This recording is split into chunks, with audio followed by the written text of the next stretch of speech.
a doce e serena paz do Mestre Jesus nos envolva na noite de estudos desta noite.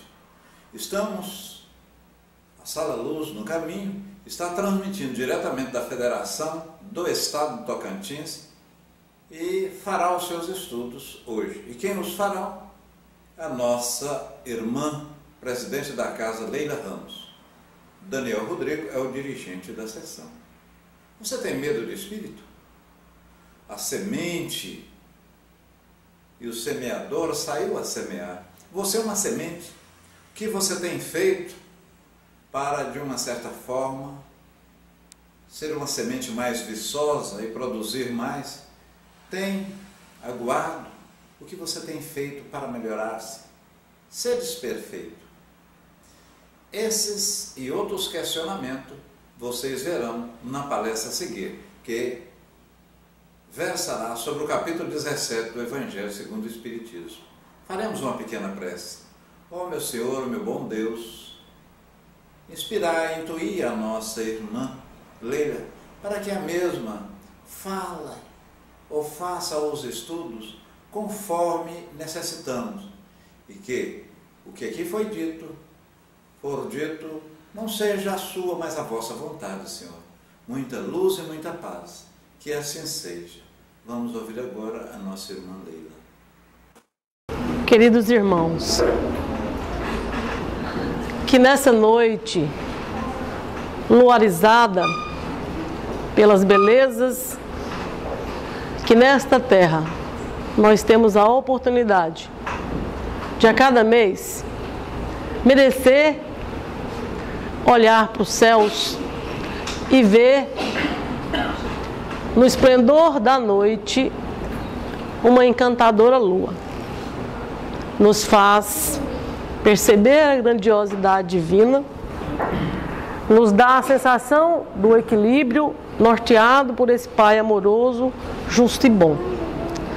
Nesta noite, nós vamos fazer aqui, e eu convido todos vocês, para que juntos, encarnados e desencarnados, que aqui também se aportam nessa escola para nossas almas. O meu convite vai no sentido de fazermos aqui algumas reflexões acerca do capítulo 17. O capítulo 17 é um capítulo que ele vem no ponto central para acordar, eu diria, os espíritas, as três categorias de espíritas. Segundo Allan Kardec, nós temos três categorias de espíritas. No capítulo 17, tem uma lição intitulada Os Bons Espíritas. Por isso que eu digo que é o capítulo dos espíritas.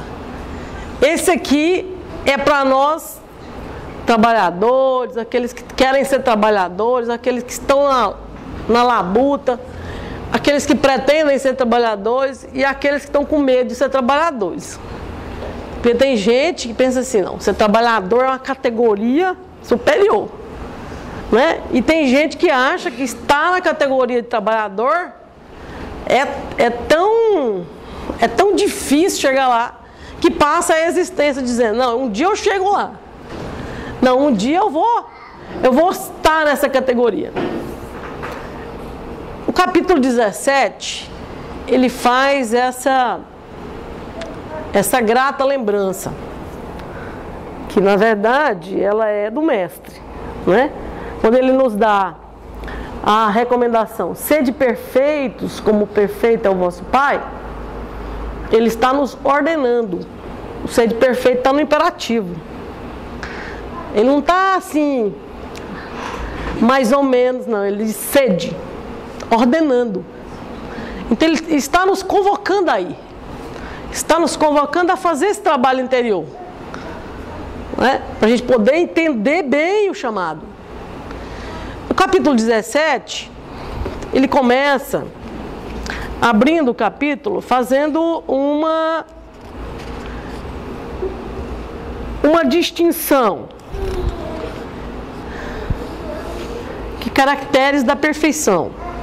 Quais são as características da perfeição? E é por isso que eu abri dizendo, os espíritas, no livro dos espíritos, os espíritas categorizam os espíritas que estão naquele grupo que enxerga o fenômeno, porque o fenômeno mediúnico, ele está na natureza. Se você pegar o Velho ou o Novo Testamento, você vai ver lá recheado de muitas experiências, onde o homem fala com os espíritos. Está comunicando com os seres, né? Os imortais. Anjo, demônio, não é um homem, não está revestido de corpo. Logo, são seres imortais. Certo? Essa questão de anjo ou demônio é a categoria do espírito. Né? Se ele é bom, se é ruim. Porque para nós não existe nem anjo nem demônio. Para nós existem espíritos equivocados. Espírito de luz que já alcançou a perfeição. Os equivocados não estão ainda buscando entender. Então para nós não existe nem demônio e nem anjo no sentido de galgou a angelitude de graça.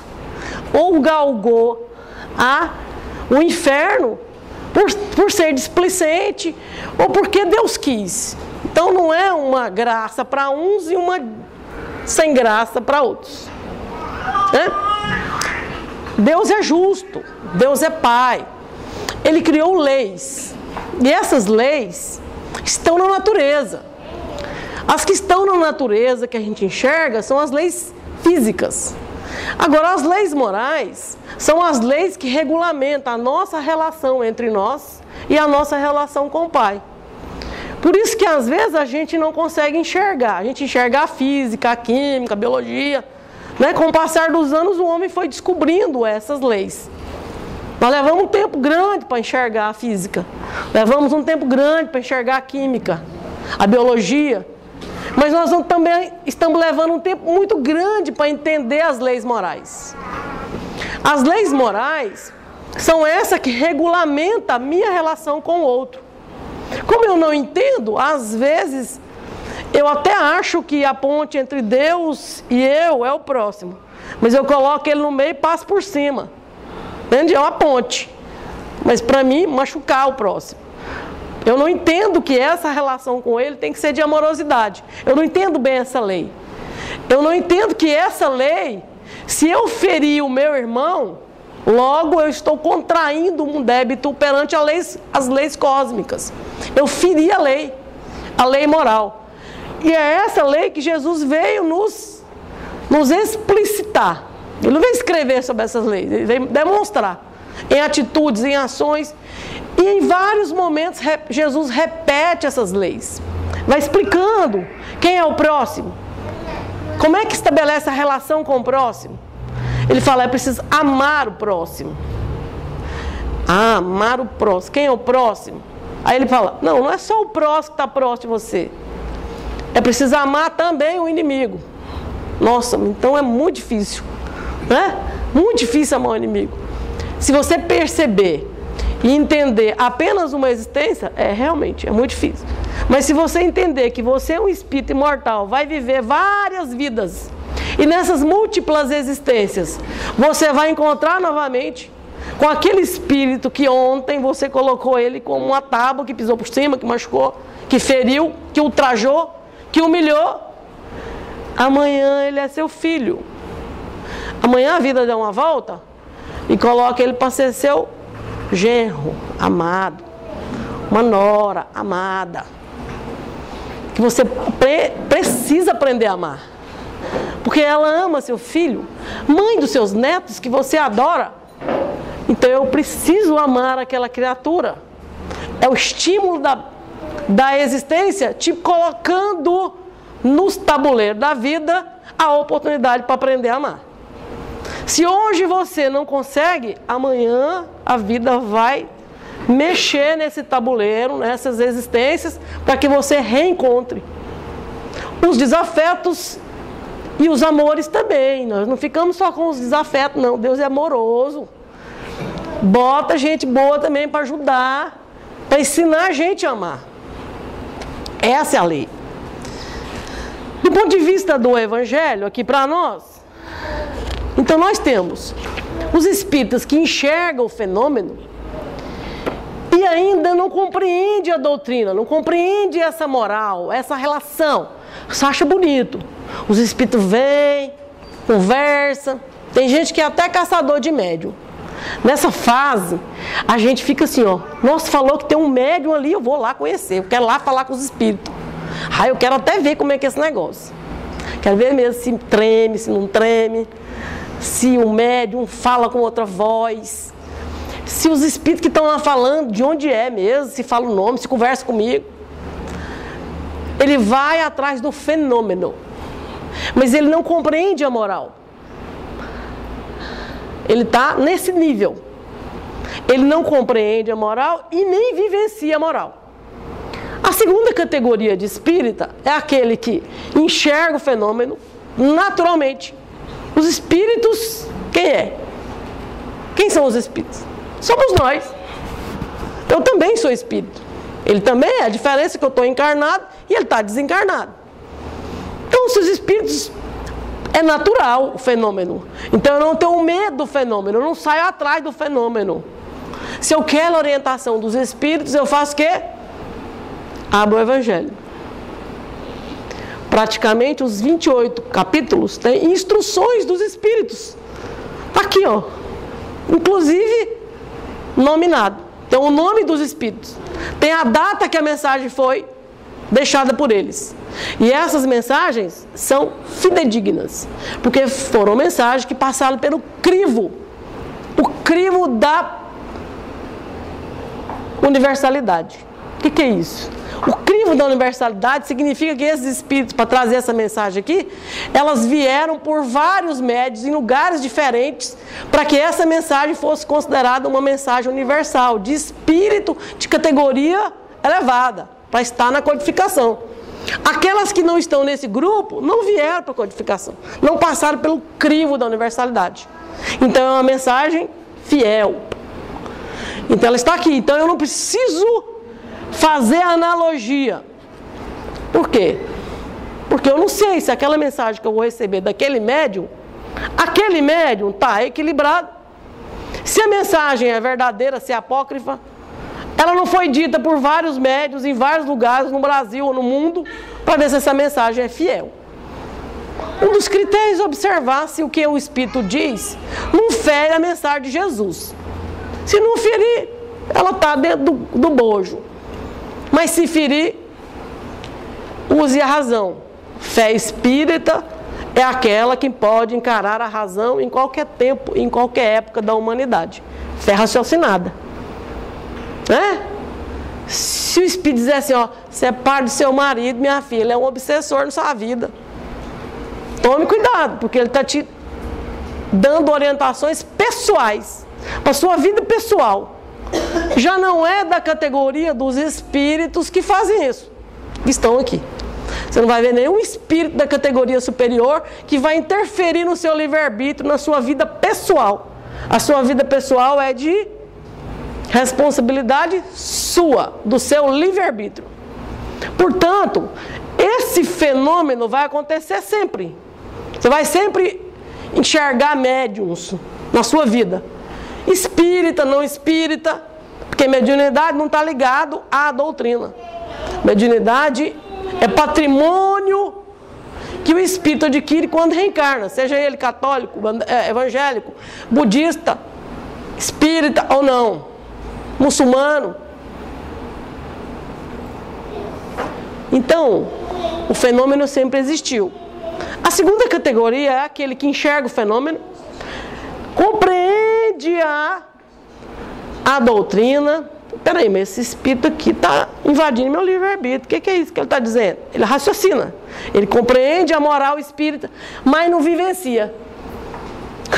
Não sabe o que esse espírito tem? Ele é engraçadinho, eu vou conversar mais com ele. Conversa. Fica atrás de médium. Mas também tem aqueles que já alcançou um pouquinho mais de lucidez, já entende que isso não mais preenche o vazio dele. Porque não são os espíritos que vão coordenar a sua vida. É a sua vida. A vida está dizendo, é a sua. Por mais que as pessoas queiram governar a nossa vida, isso já se chama obsessão. Quando eu permito que alguém governe a minha vida, existe o princípio da liberdade. Existe o princípio da liberdade que a gente diz assim, ó.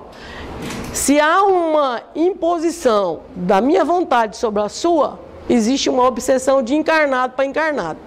Da mesma forma que existe uma obsessão de encarnado para encarnado, é aquela mulher que manda no marido, e manda mesmo sem não obedecer, e o contrário também.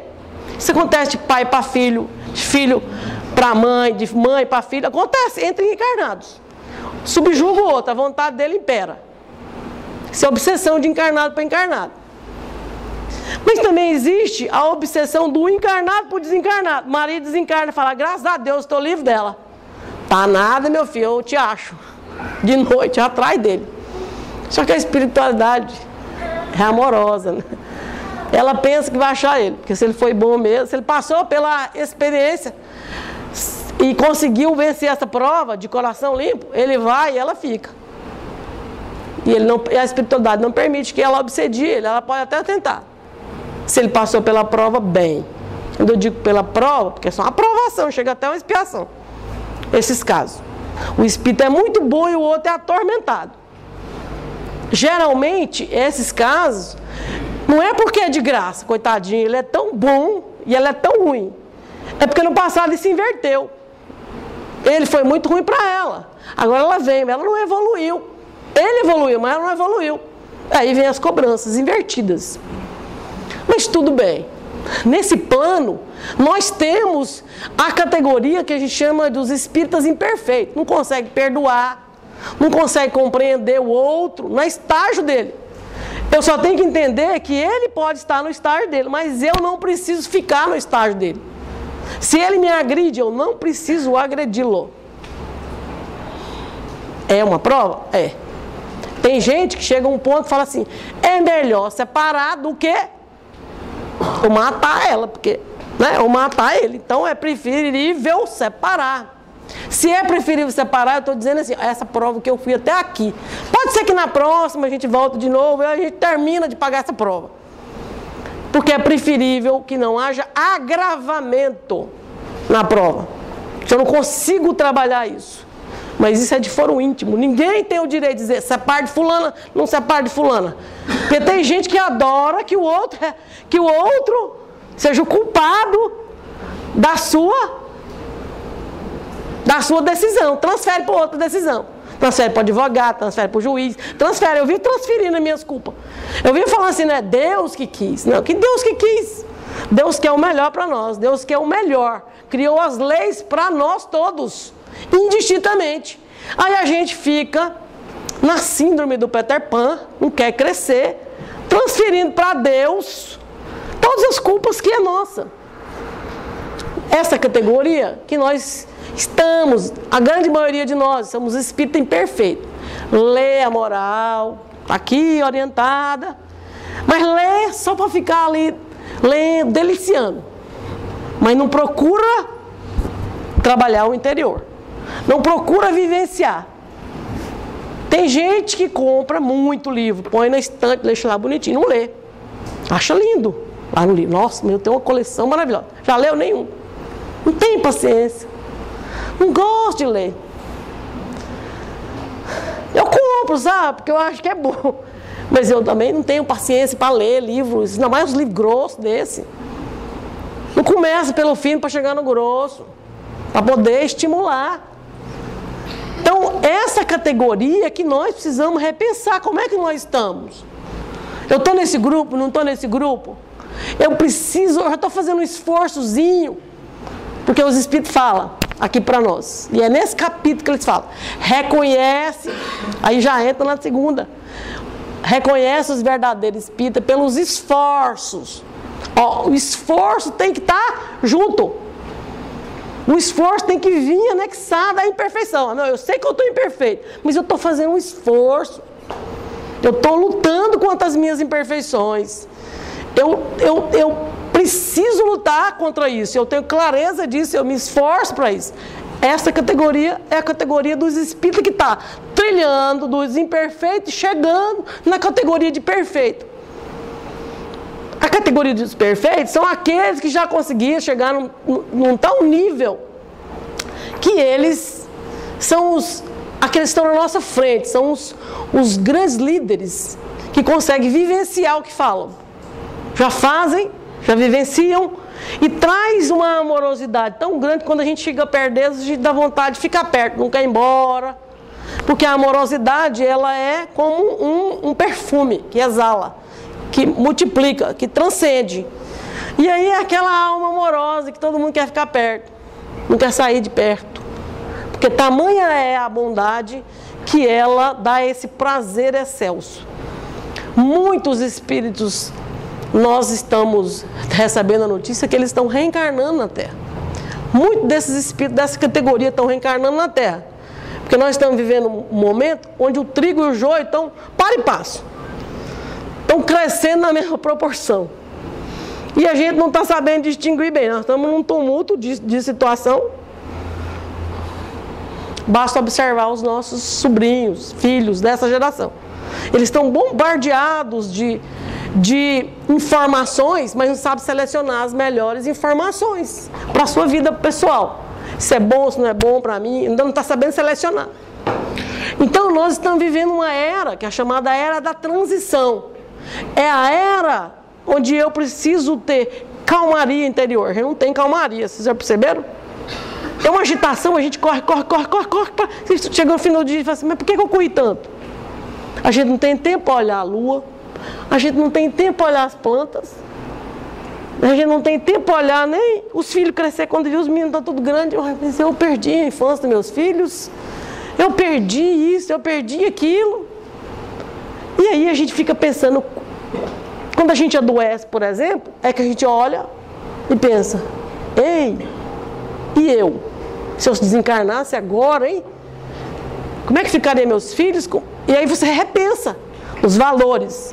Porque nós estamos vivendo um momento do consumismo tão intenso que os valores ficam focados nisso. E aí a gente vai analisando, é isso mesmo que eu quero? É isso mesmo que eu preciso? É disso mesmo que eu preciso? Eu vou passar minha vida inteira para isso? Ou eu não quero isso para mim? Eu quero o que para mim? O que eu quero para mim? O que é essencial para mim? O que é bom para mim? Então são opções, são valores, são escolhas que eu faço. E eu preciso repensar isso. Geralmente a gente escolhe isso, a gente faz essas paradinhas quando a natureza nos dá um golpezinho, né? Chama a atenção, dá um piripaque no coração, ou alguém da família desencarna, e aí você para. E aí, hein? Para que tudo isso? Por que disso? Por que daquilo? Geralmente a gente é chamado a rever os valores. Os espíritos aqui no capítulo nos diz assim, ó. Depois que eu entendi esse capítulo, eu melhorei bastante a minha forma de enxergar as pessoas. Tem uma lição aqui, que é uma parábola das mais... uma das que eu mais gosto de Jesus, que é a parábola do semeador. Ele diz que o semeador saiu a semear. Então o semeador, semeou. A semente já foi lançada. Então, aqui não tem ninguém que não tem semente. Ninguém. Todo mundo ganhou a semente. O problema é que a semente pode estar sufocada. Entende? Guardadinha ali. Faltando ser adubada. Criar as condições para essa semente ter espaço para florescer.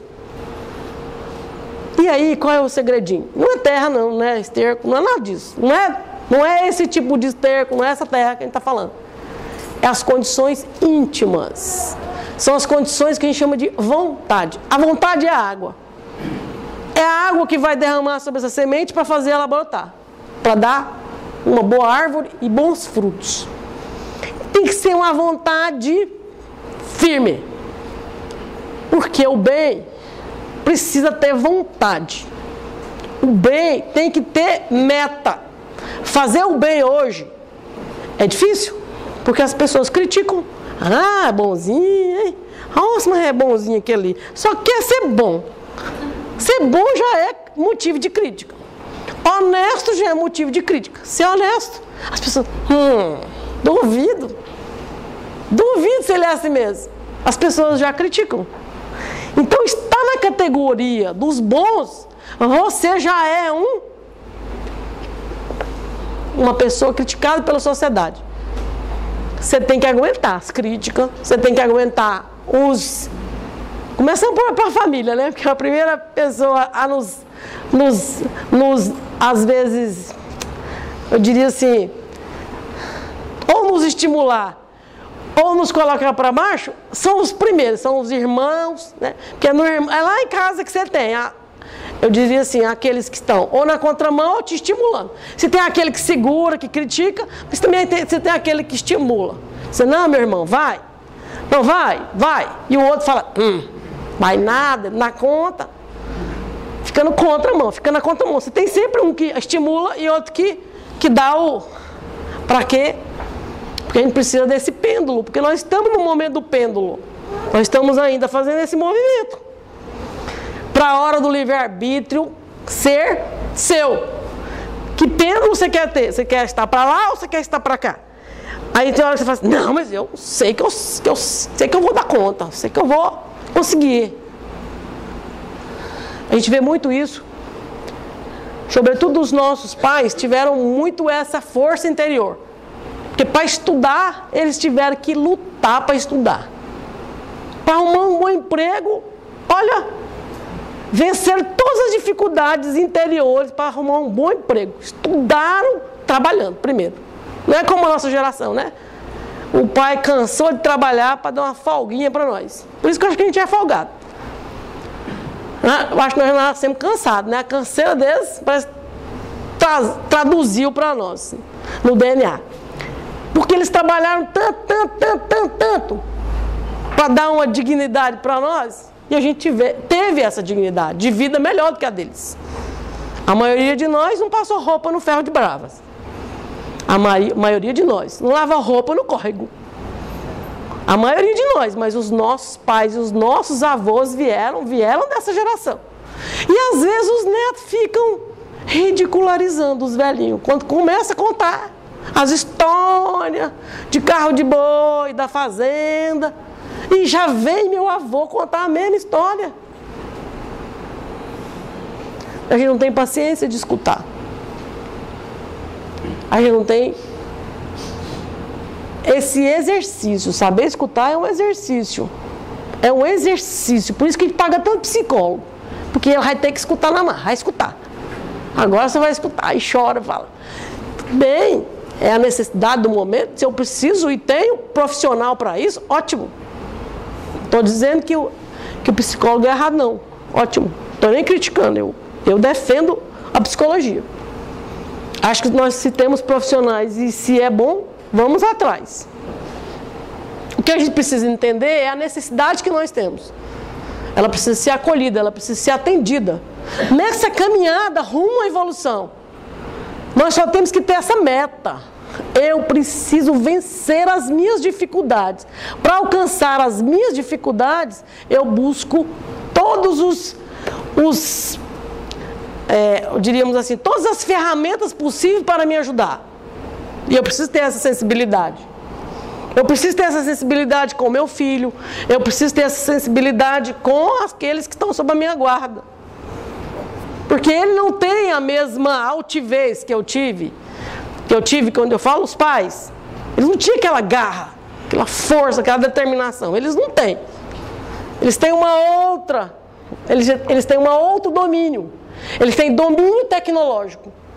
Tem facilidade tecnológica. Eles falam, eles escutam, eles cantam, tudo ao mesmo tempo. O professor fica desesperado com esses meninos. Porque na época dos nossos pais, menino nem abria a boca. Podia abrir a boca. O professor estava falando, era hora do professor. Era unilateral. Esses meninos hoje em dia estão desafiando a gente. Porque eles falam, escutam música, escutam tudo que está falando. Tem 3 dimensões assim, né? Mas não consegue ainda distinguir o bem do mal, que é a moral. Eles são levados com muita facilidade. Sabiam? Por isso que a gente tem que tomar cuidado, muito cuidado. Eles são muitos são vulneráveis. Nesse sentido, o pai tem que saber. Como é que você conhece? Desde criança. Você conhece o filho desde criança. Agora, você passou a vida inteira, não conheceu nem como ele é criança, aí realmente você vai ter dificuldade de conhecer na adolescência. Porque nós precisamos entender que nossos filhos são espíritos. Espíritos. E o semeador já lançou a semente para você, para ele, para todo mundo. A semente está posta. Ela só precisa ter condições para essa semente ter espaço para ela florescer. Aí é a hora que o pai pode colaborar. Como? Uma das melhores formas é na infância. Se perdeu a infância, adolescência não é possível também, claro, juventude também. Porque Deus é previdente. Deus é tão previdente, tão pai, que se você errou na infância, errou na juventude, quando ele casa, Deus corrige. Deus corrige. Deus dá um jeitinho de corrigir. O filho vem para corrigir. Filho é a melhor graça que tem. Filho é a melhor estratégia divina. Vem todos. Vem um amigo, vem o inimigo. Vem a nora, vem o genro. Tudinho para corrigir. A vida faz isso com a gente. Aí ela chama você a razão. As dificuldades que a vida vai te dar é para você repensar. É para você reorganizar a sua existência. Porque quando você chegar na maturidade, se você não estudou lá na juventude, vai estudar na maturidade, porque eu não arrumo emprego. Já perceberam? Os filhos que não quis estudar, casou, tem filho, agora tem que estudar. Senão, como é que sustenta esses meninos? Aí todo mundo estudar de novo, velhão lá fazendo faculdade. E as mães estão lá, vai meu filho, vai que eu te ajudo, olha, eu cuido do neto.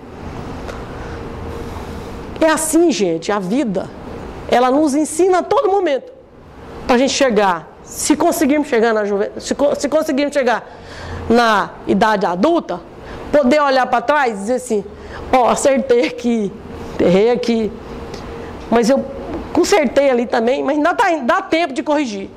Dá tempo de corrigir, sempre há tempo de corrigir. O espírita é aquele que entende que uma existência não é suficiente. Então, há tempo para corrigir. Por isso que o espírita entende que 5 minutos, 1 minuto de existência é muito para o espírito. Nossa, Leila, passei 60 anos da minha vida. Sim, 60 anos da sua vida. Você não fez um esforço para mudar. Às vezes, lá nos 5 minutos, você faz o esforço para tomar a atitude de querer mudar, entende? Por isso que nós somos contra a eutanásia.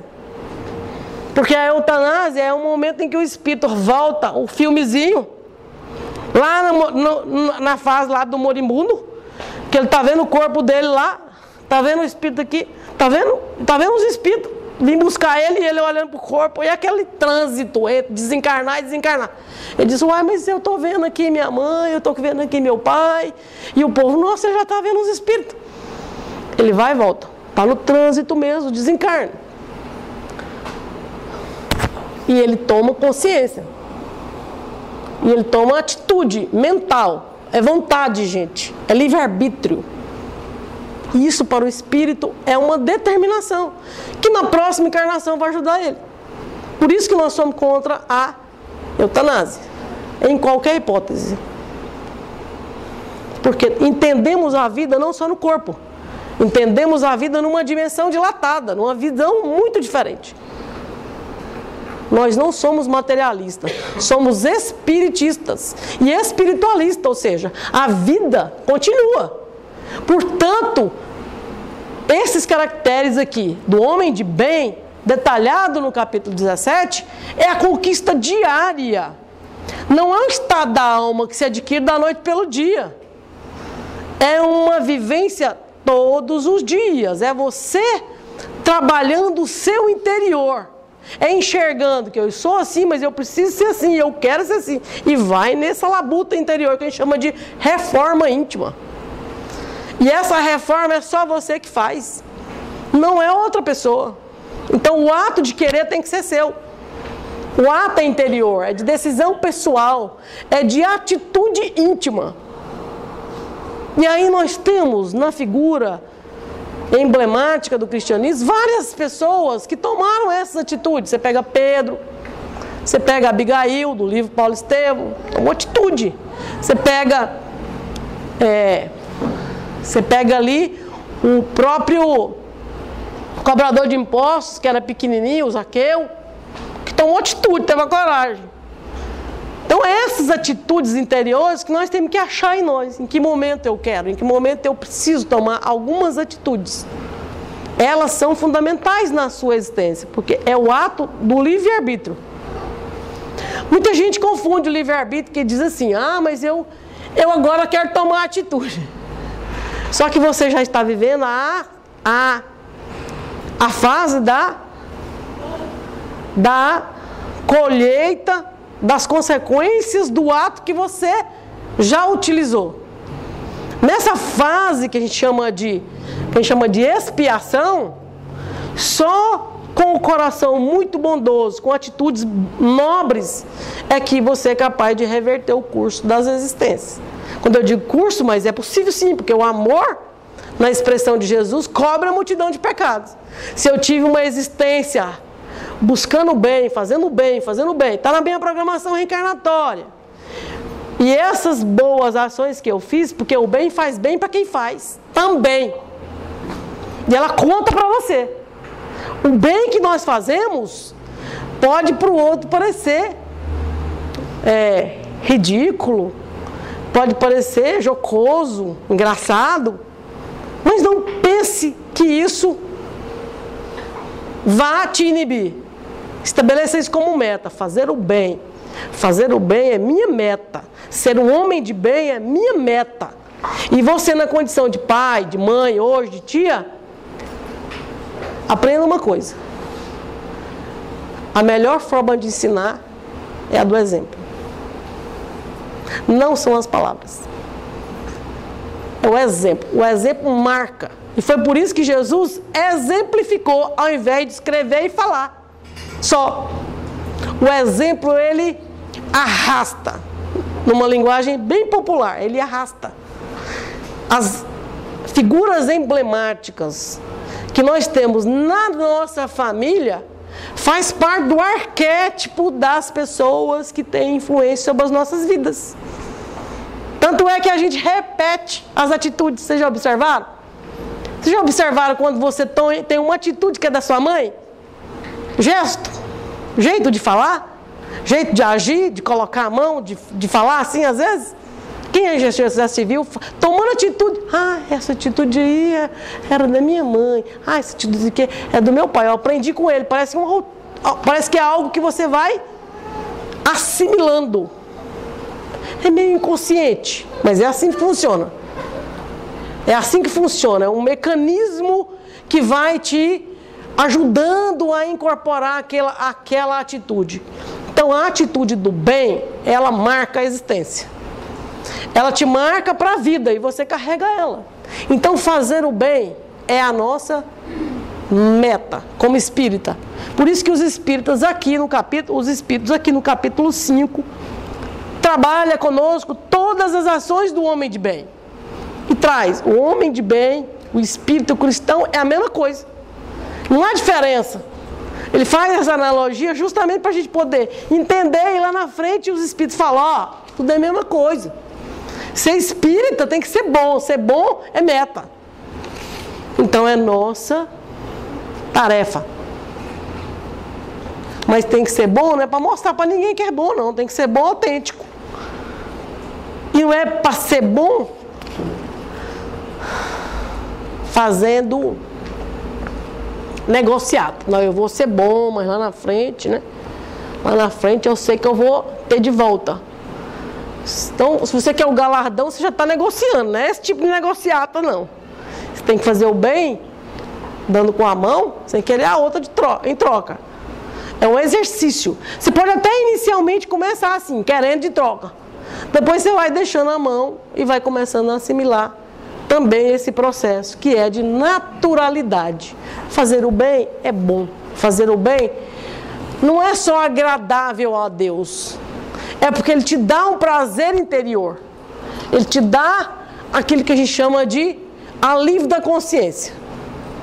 Porque, na verdade, o grande medo nosso, dos espíritos, porque a gente sabe dessas liçõezinhas e já estudou isso várias vezes, a gente tem medo do desencarne, é do enfrentamento, não é nem da morte.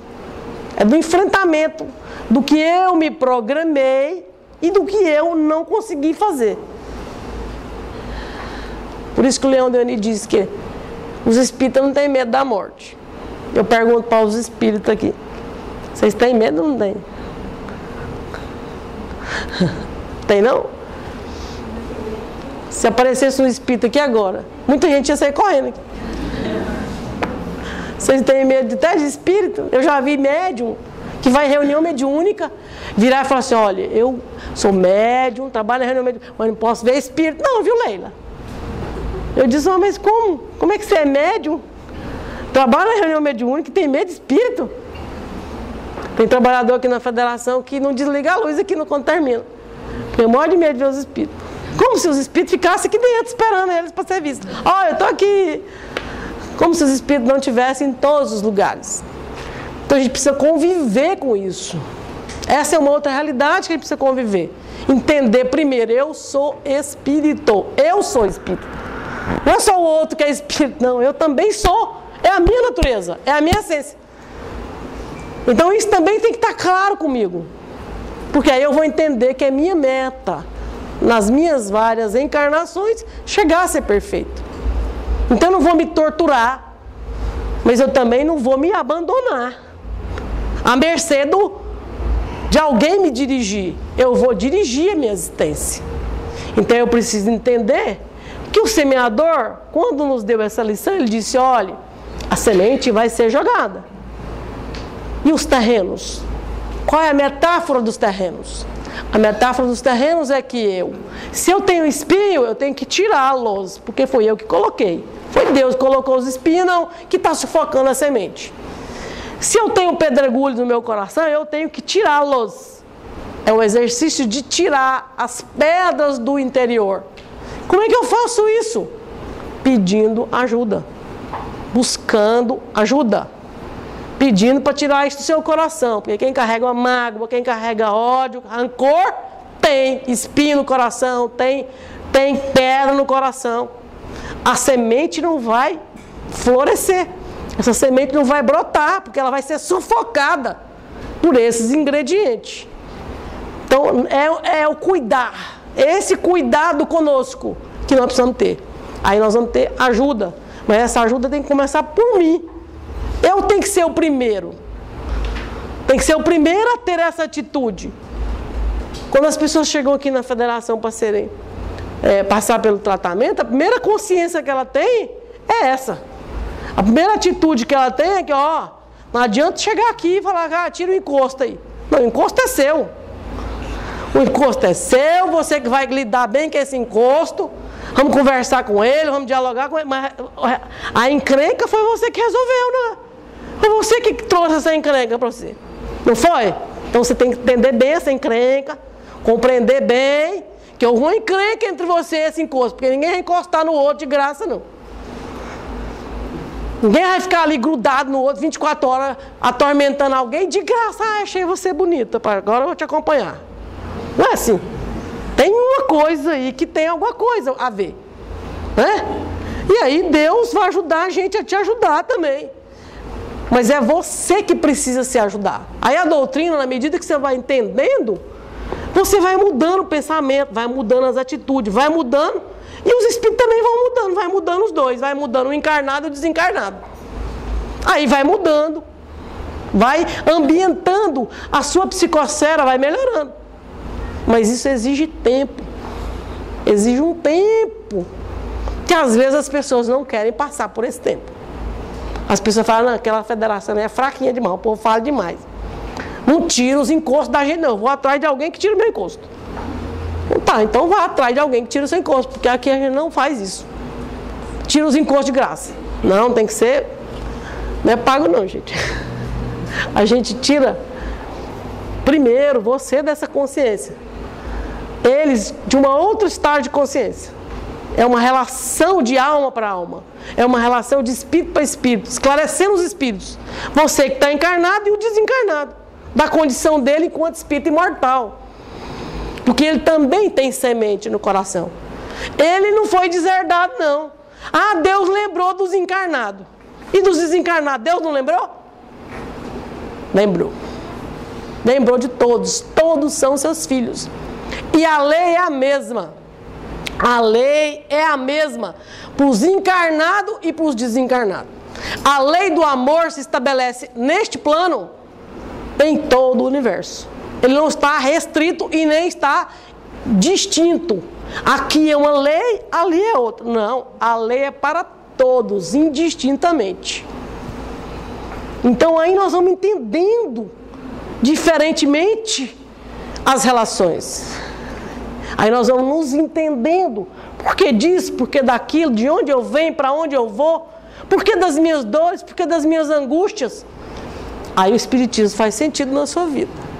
Aí a doutrina vai ser uma doutrina que vai ser consoladora e esclarecedora. Porque é nessa dupla função que a Casa Espírita tem a obrigação de repassar o que é Espiritismo para vocês. Espiritismo em ação. Espiritismo com compreensão. Espiritismo com razão. Espiritismo de fato pautado nos ensinamentos deixados por Jesus. Por isso que ele disse: vinde a mim, todos vós que busqueis, que eu os aliviareis. Aí com essa compreensão eu vou entender que o meu jugo é leve. Aí eu vou entender por quê. Por que da vida? Aí eu vou entender as dimensões que eu estou envolvida. Quem é meu filho, quem é minha mãe, quem é meu pai? Por que eu necessito dessa família? Por que eu tenho essa família? Que família é essa que Deus me deu? É a família que eu preciso. É a família que eu tenho para me ajudar a sair do estado de inércia que eu estava para um outro estágio, que a gente chama de estágio evolutivo. E assim nós vamos migrando. Por isso que a gente sai da condição de criança, jovem, adulto, velhice, desencarna, porque todo mundo vai desencarnar e vai no mesmo ciclo da vida. É o ciclo da vida. É este o ciclo da vida. Hoje você é vó, mas amanhã você desencarna, eu desencarno e nós vamos voltar como? Como é que nós vamos voltar? Nós vamos voltar pelas nossas famílias. Minha mãe disse para nós uma vez, reuniu a família toda, uma festa de família, falou: ó, gente, vocês se preparem aí, porque eu vou voltar. Eu quero saber se os meus netos não vão querer ter neto. Porque ela vai voltar como? Nos filhos dos filhos? Não vai ser no filho dos netos, dos bisnetos. Não é? Vocês parem com essa mania de achar que não quer ter filho mais. Por que vocês não querem ter filho? Nós tivemos vocês na situação mais delicada do mundo. Não tinha saúde, não tinha educação. Nós tivemos coragem de ter vocês. E agora, por que vocês ficam nessa covardia? Programem para ter filhos, que nós vamos voltar. E nós vamos voltar. Nós vamos voltar. Todos nós vamos querer voltar. Quando chegar no mundo espiritual, a gente fica na filinha de novo. Ó, põe eu na fila aí que eu quero voltar. Porque a gente sabe que espírito é mais fácil evoluir no corpo do que fora do corpo. Por isso que a gente gosta demais do corpinho, entendeu? Porque no corpo a gente recomeça. A gente retoma a caminhada. A gente tem uma nova oportunidade. Por isso que a gente gosta tanto do corpo. Porque a gente sabe que houve uma programação, a gente sabe que houve um planejamento, e nós estamos vivenciando essa experiência. Porque você conta, aí da próxima, não, eu tô nessa aqui, eu tenho que viver essa. Então nós precisamos inteirar dessa realidade, avaliar bem a nossa existência e valorizar melhor a existência que estamos vivenciando. Com todas as dificuldades possíveis, mas nunca se viu a humanidade tão alicerçada, tão instrumentalizada para nos dar um mínimo de estrutura e de conforto do que esta geração. Nós nascemos de uma geração que entrou de carroça e saiu de espaçonave. A maioria de nós é do século passado. Isso é raro os espíritos que estão aqui reencarnando. Mas a maioria de nós nascemos no século passado e estamos aqui e vendo as espaçonaves aí, né? Ao vivo e a cores. Não podemos negar isso. Nós estamos dessa geração, que saímos de um ciclo e entramos no outro. Portanto, é uma bênção divina. E eu digo sempre, precisamos agradecer mais. Primeiro, por estar morando no Brasil. Porque o Brasil é uma terra abençoada. Abençoada. Se você acha que não é abençoado, vá nos outros países experimentar. Vai lá conhecer, passar uns dias lá que você vai ver. Aí vá, experiencia. E aí você vai ver o que eu estou falando. Eu sei porque eu também fui para ver. Fui São Tomé, lá ver. Né? E aí a gente redimensiona os pais, a vida, o trabalho, a comunidade da qual nós estamos inseridos e, sobretudo, por ser espírita, por compreender a vida numa dimensão que é outra, enxergar a vida além do corpo, numa perspectiva de continuidade, numa perspectiva consoladora, esclarecedora e te dando a oportunidade de ser protagonista, de ser coautor. Eu não sou um mero do nada, eu sou filho de Deus. Portanto, somos deusinhos, né? Filho desse Pai amoroso, somos deusinhos. Deusinhos criados para a amorosidade. Quando invadiu o nosso coração o sentimento, esse sentimento de botar mais para baixo, erga a cabeça. Lembre do seu avô, da sua avó, lembre das pessoas que foram guerreiras, das pessoas que foram altivas. Você pode ter certeza, que eu tenho certeza, você deve ter um avô, uma avó, uma tia, uma mãe, alguém na sua família que teve essa atitude. Era fora do comum, assim, era diferente. Era diferente da maioria. Ela era líder, tinha atitude. Para estimular a gente, para encorajar a gente na hora da dificuldade, a gente conseguir. Porque esses espíritos amorosos faz parte da nossa família. Muitos deles estão do lado de lá, torcendo para a gente. A hora que a gente sintoniza com eles, eles estão vibrando, tão amorosamente dando elementos para nossa ativar em nós essa vontade, esse desejo de mudar, de crescer, de sair, às vezes, do estado que a gente chama de letargia, sofrimento, aquilo que a gente acha que é tão sofrido. Não é tão sofrido assim. Quando a gente olha para o outro, a gente vai ter parâmetros, vai ter formas de enxergar a vida com outro prisma. E é isso que a doutrina espírita nos dá. Nos dá referência para um outro caminho, para uma outra forma de ver e de fazer o nosso caminho ser melhor. Que Jesus nos abençoe, nos proteja, a fim de que assim... E hoje eu fiquei muito feliz de ver uma atitude aqui na federação. Eu observei que as pessoas, elas estão mais amorosas umas com as outras. Eu observei que as pessoas chegam aqui, as pessoas estão começando a se cumprimentar. Eu vi pessoas se abraçar aqui dentro, quando chegaram. E se abraçaram com alegria. Não foi friamente. Não é beijinho 3, não é isso. É amorosamente. Eu acho que é assim que é uma família. Uma família só é família se a gente for verdadeiro. Se eu não te conheço ainda, eu vou ter dificuldade de te abraçar e te beijar. Mas se eu digo para você boa noite, se eu consigo olhar para você e você olhar para mim, amanhã eu não vou ter dificuldade de te abraçar. Eu vou ter a fraternidade legítima. Eu estabeleci vínculos, eu consegui conectar com você. Eu exercitei a amorosidade. E às vezes eu penso que a gente, às vezes, aqui é muito frio. A gente precisa melhorar a nossa capacidade de relacionar com as pessoas, dar uma boa noite, dizer que bom que eu te vejo aqui todo dia, mas nunca nem tinha dito nada, né? Dizer, olha, eu te vejo lá no trabalho, você frequenta aqui, né? É tão bom falar isso para as pessoas As pessoas gostam de se ver ou ser reconhecida. Por que aqui é uma sisudez dessa? Por que tem que ser sisudo? Não precisa ser sisudo. Ali no espaço mais aberto, a gente pode conversar com as pessoas. Ninguém pinica ninguém não. Ninguém morde ninguém. Né? Ninguém vai ficar ali cutucando ninguém. Todo mundo vai poder ser mais próximo. Tem que ser mais caloroso. Nós precisamos ser mais amorosos. Também nessa escola. Nessa escola que é escola de todos nós. Muita paz, muito obrigada. Muito bem, meus irmãos, extraordinárias palestras.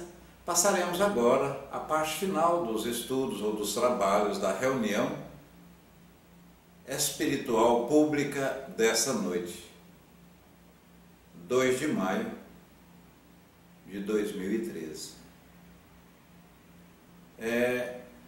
Passaremos aos passes magnéticos, que não são obrigatórios, e as pessoas que os tomarão na ordem, pela ordem de chegada, e conforme estão aqui sentados.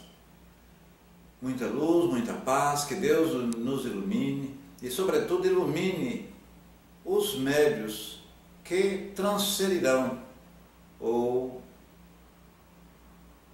darão os passes magnéticos, vez que os mesmos é do próprio médio passista ou do espírito, ou a conjunção, a conjugação dos dois medianímicos, do médio passista e do espírito.